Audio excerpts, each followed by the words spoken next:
Hey, what's going on everyone? RJ here with CV Tech, and today I'll be doing a speed test comparison between the LG V20 and the Samsung Galaxy S6. Now both of these here are really nice devices. Of course they are older flagships, but I wanted to see how they ran side by side with each other. So let's go ahead and get in with this. Let's go ahead and power these phones on at the same time in 3, 2, 1 now. Okay, so wait for them to power up here. Now, of course, this is a track phone branded phone. This is an AT&T branded phone, so that could be a difference there in how they open, how fast they open, and everything. So, like I say, both these here are very nice devices. I like them both about equally. Both of them are very snappy, very smooth phones. Of course, the LG is a lot bigger of a phone than the Samsung, but the Samsung's powered up first there, as you can see. So of course the first thing I'm going to do right now is look in CPU-Z and look at the different processors both these here are running. Look at the V20 first. So this phone does run the 2.15 gigahertz Snapdragon 820 processor. It's a quad-core processor with an Adreno 530 GPU. Of course, has a 5.7-inch display at 1440 by 2560, 512 PPI, 4 gigabytes of RAM, and 64 gigabytes of internal storage with 51.3 out of the box. Now over here on the S6, we are running the 2.1 gigahertz Exynos octa-core 7420 with a Mali T760 GPU. Got a 5.1-inch display, 1440 by 2560 resolution, 580 pixels per inch, 3 gigabytes of RAM, and 32 gigabytes of ROM with right at 24 gigabytes out of the box. Now, we'll go ahead and look at a few benchmarks here, just see what we're dealing with both of these phones here. So we're going to Geekbench 4, and we'll pull up some previous tests that I ran on both of these phones. You can tell a big difference in size between the two phones. Now here are the Geekbench 4 score, 1636 single core score, and 3820 here on the V20, while on the S6 we got 1427 single core score and 4304 multi-core score. Go back home here. Let's go into Antutu benchmark.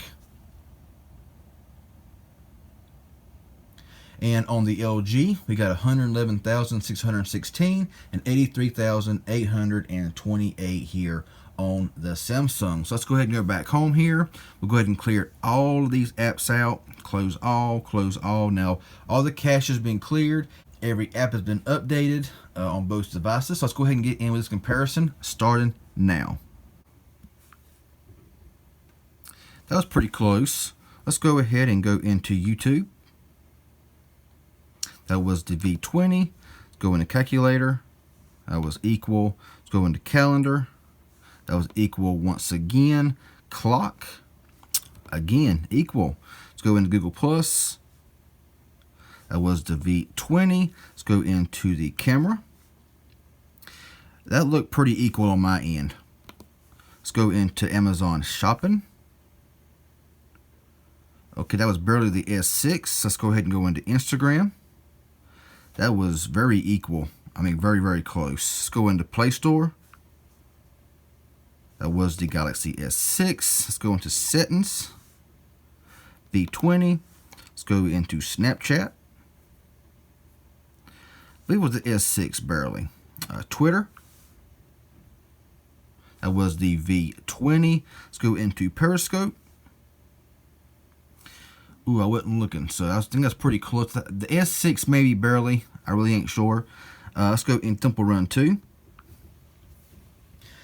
So both of these phones here are pretty solid against each other. Now we'll see how it is in gaming. The S6 is pulling ahead. It looks like a little bit here, and yes, the S6 did take this game here.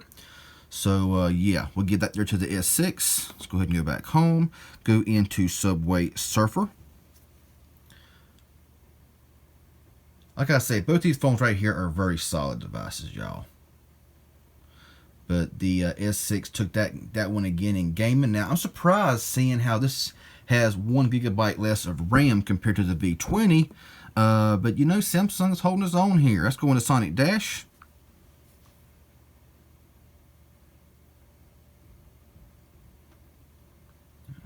I believe it's going to be the S6 once again. Yep, it is the Galaxy S6 that took every game on here. But other than that, they seem to be very solidly close together. I'm going to run these apps backwards because it seems to be the way that RAM management is better, honestly, from what I have seen. So let's go ahead and do that now, and we'll see how RAM management is on both of these devices. So back in the Sonic Dash, that was the V20. Now I expect these apps to all be open in the background. It's just whoever gets there first. Subway Surfer, V20. Temple Run 2, that was the V20. Periscope, the S6. Twitter, pretty close. I think it was the S6 again. Snapchat, S6. Settings, V20. Play Store, S6. Instagram, V20. Amazon, ooh, close. Camera, V20. Google Plus, S6. Clock, pretty equal there. Calendar, V20. Calculator, the same. YouTube, the V20, and the KJV Bible, and that was equal. So very good very good test there between these two devices. I mean, both of them are very solid. Both of them seem to run very well. You know, both of them are very solid phones. Both have very good cameras. I love the cameras front and rear on both of these devices. They're both very solid, very well performers. Of course, the dual camera, the wide angle lens, and all that that's really cool on the V20. Fingerprint sensors is better in my opinion on the V20. I have to sometimes press it a couple of times on the Galaxy S6 to get it to read sometimes. You know, battery life is much better on the V20 than the Galaxy S6, and this one here is removable. This one is not. It says the SD card slot. This one does not. So that's kind of a bummer here on the S6. I'm glad in the S7 they fixed all of that and, you know, added an SD card slot again as well. I think even a bigger battery. So yeah, this is just my little speed test comparison here between the LG V20 and the Samsung Galaxy S6. If this was helpful and informative in any way, hit that like button. I really would appreciate it. Any questions or comments you may have, leave it below. I'll get back with you as soon as possible. If you haven't subscribed yet, please do so. I'd appreciate it. Y'all have a good one, and we'll see y'all in the next video.